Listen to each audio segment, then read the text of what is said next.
I'm Janelle with St. Mary's County Library, here with another YA First Chapter Friday. This week we are reading a thriller by Kathleen Peacock, You Were Never Here. Prologue. For weeks after the day Riley Frazier disappeared, a cold Saturday in March that seemed ordinary in every other way, people thought he would come back. It's not that bad things never happen in Montgomery Falls. There was the school teacher who poisoned her husband with arsenic in 1919, and the textile mill fire of 44, the one that killed 13 men. There was the man who died on the old rail bridge, and the university student who went for a walk 5 years ago and never came back. The one a group of kids found near the spot where chimney swifts nest in the thousands. But those things were few and far between, spread far enough apart that they didn't threaten the town's reputation as good and safe. When bad things did happen, they certainly didn't happen to boys like Riley. They didn't happen to boys who shone so bright the whole town waited to see what their futures held. And so Montgomery Falls rallied. There were search parties and flyers, announcement and pleas for this information. There were public meetings and Facebook groups and vigils as Riley's father flew in from Toronto and offered a reward so large that Riley's face was on the national news. But as the days stretched out, as the river rose with snow melt and swelled up past its banks, the rumors started. What if Riley Frazier wasn't as perfect as he seemed? Maybe he had gotten a girl into trouble. In fact, hadn't something happened just before he disappeared? Some sort of incident at a party?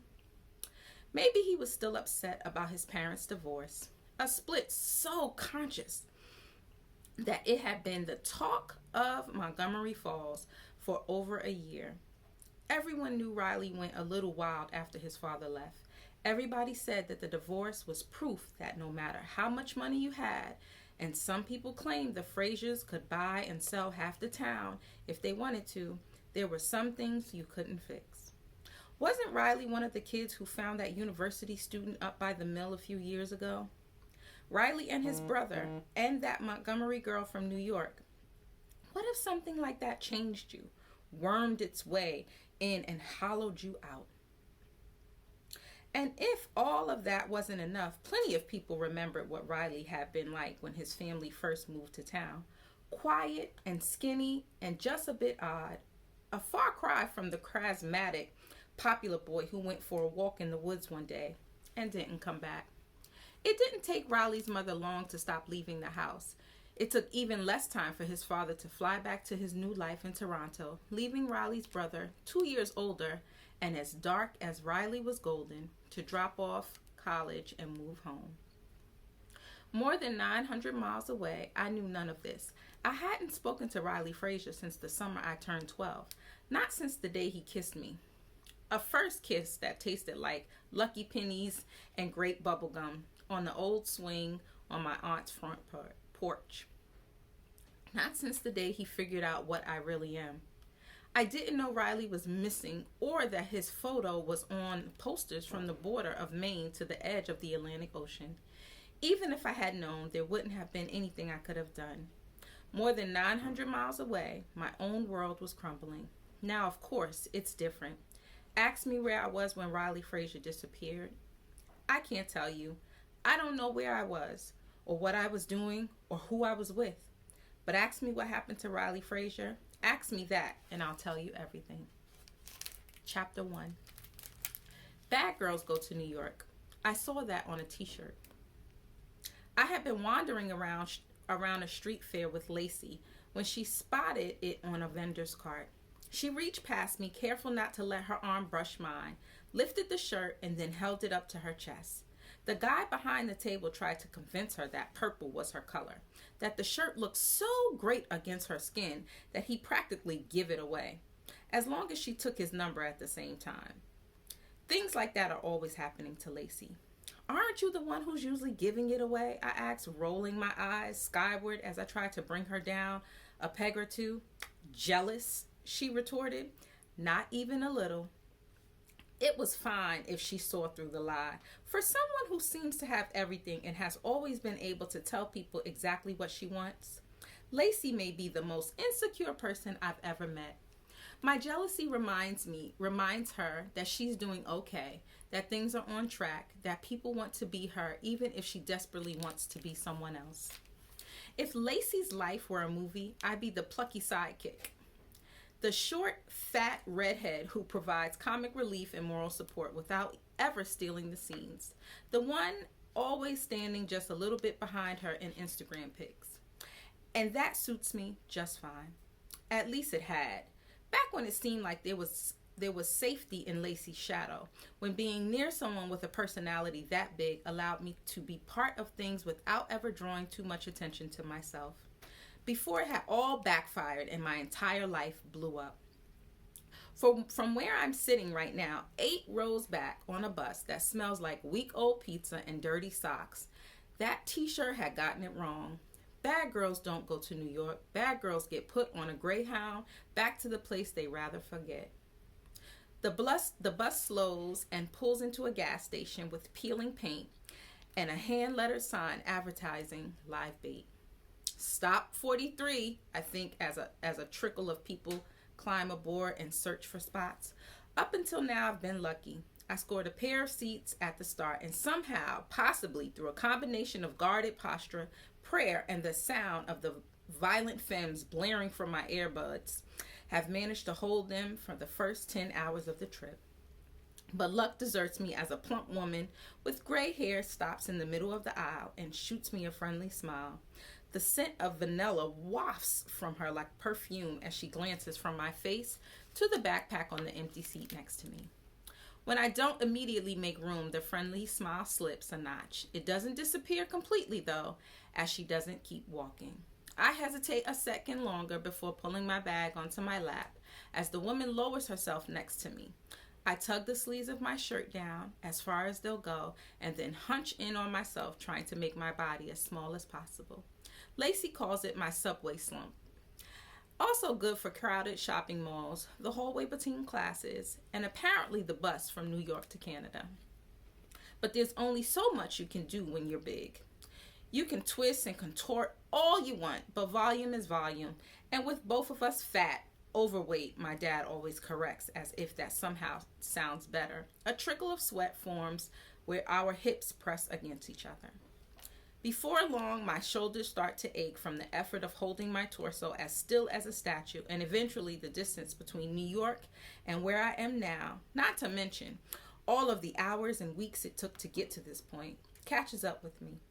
I slip a little farther down in my seat, and as the bus makes its way across Maine, my eyelids get heavy, and then heavier.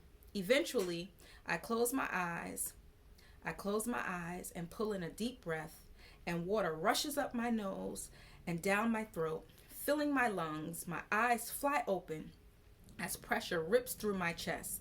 I gasp and struggle. Someone's trying to hold me under. Fingers dig into my arms. Whoever it is, they're stronger than I am.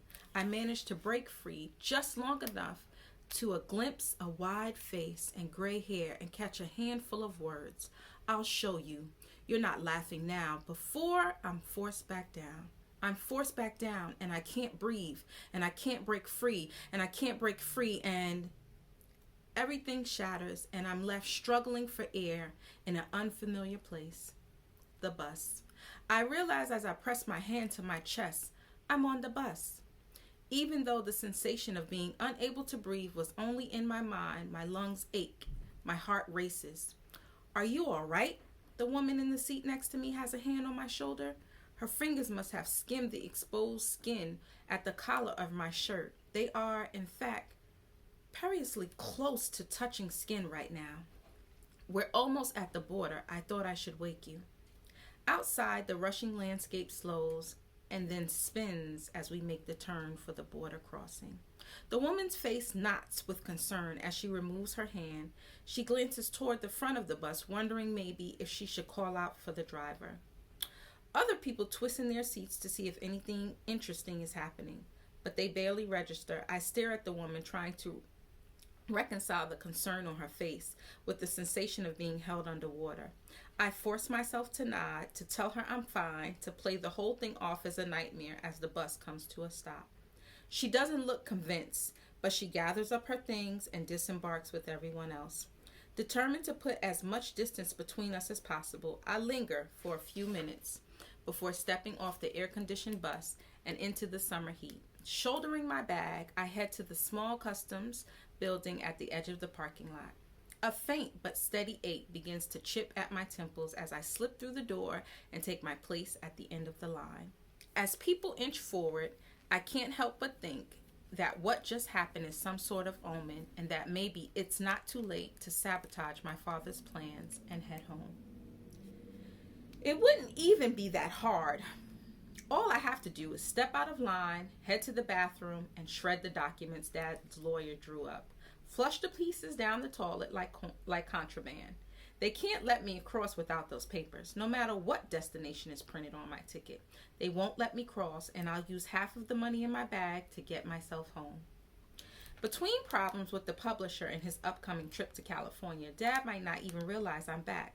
Not right away. Of course, it's not like my father is the only one in New York I have to worry about. As much as this trip feels like a punishment, there might be a tiny part of me that's almost relieved to have an escape. A very, very tiny part. But a part of me nonetheless. And so I stay in line until I reach the front and then hand the letter and my passport over to a customs agent who's open. Friendly expression practically screams, "Welcome to Canada!" He asks to see my bus ticket. Mary Catherine Montgomery on her way to Montgomery Falls. A girl who has a whole town named after her. I force myself to smile. It feels tight around the edges. Coincidence, I lie. New York, he says, still scanning the ticket. Hell of a bus trip. You know you can fly into Bangor or St. John and then just take the bus from there. Yeah, I say dryly. I've heard that. My father claimed the bus would be an adventure. Like being Jack Kerouac or Paul Simon. I didn't bother telling him that I had only the faintest idea who he was talking about. Personally, I think his choice was motivated less by the romanticism of traveling America by road and more by the idea of saving a few $100 on the ticket. Dad's last 2 books were critical and commercial flops, and he hasn't sold a screenplay in years. Things have been tight for a while. Not that we ever directly talk about it. The agent hands everything back. Someone meeting you at the station? My aunt. It's all in the letter, but he nods as though me saying these 2 words makes some sort of difference and tells me to enjoy Canada. I buy a bottle of Coke in the duty-free shop and then wander back toward the bus, pausing in front of a bulletin board to take a drink. The headache is still dancing around my skull, but it's not nearly bad enough for me to reach for the pills in my backpack. On the scale of 1 to awful, it's a 4 at most. My eyes trail idly over the brightly colored flyers on the board next to me. A hardware store on the U.S. side that will hold parcels for Canadians, reminders that plants aren't supposed to be taken across the border, ads for whale-watching tours along the coast, and antique sales up and down the valley. Ordinarily forgettable stuff, but in among the other notices, partly covered by a plea for the return of a lost engagement ring, is a missing poster. The word missing by itself wouldn't be enough to hold my attention. Not really. It's the name underneath that wraps itself around me and pins me to the spot. Riley Frazier. It has to be a coincidence, I think. There have to be about 1,000 Riley Fraziers in the world, but I still find myself reaching out and peeling away the flyer for the lost ring to reveal a black and white yearbook photo. The boy in the picture is handsome, chiseled jaw and wavy hair, kind of handsome. The kind of handsome that gets crowned prom king and maybe class president, even though the smile on the boy's face looks forced around the edges. It's wide enough to bring out the dimple in his left cheek. A dimple isn't proof, but there are other hints. Planes and angles around the eyes and the mouth, echoes of a boy I used to know, the boy I spent years trying not to think about. There are 1,000 Riley Fraziers in the world, and the boy on the poster is mine. To read more of You Were Never Here by Kathleen Peacock, you can find it in the catalog on the library's website. Thank you for listening. See you next time.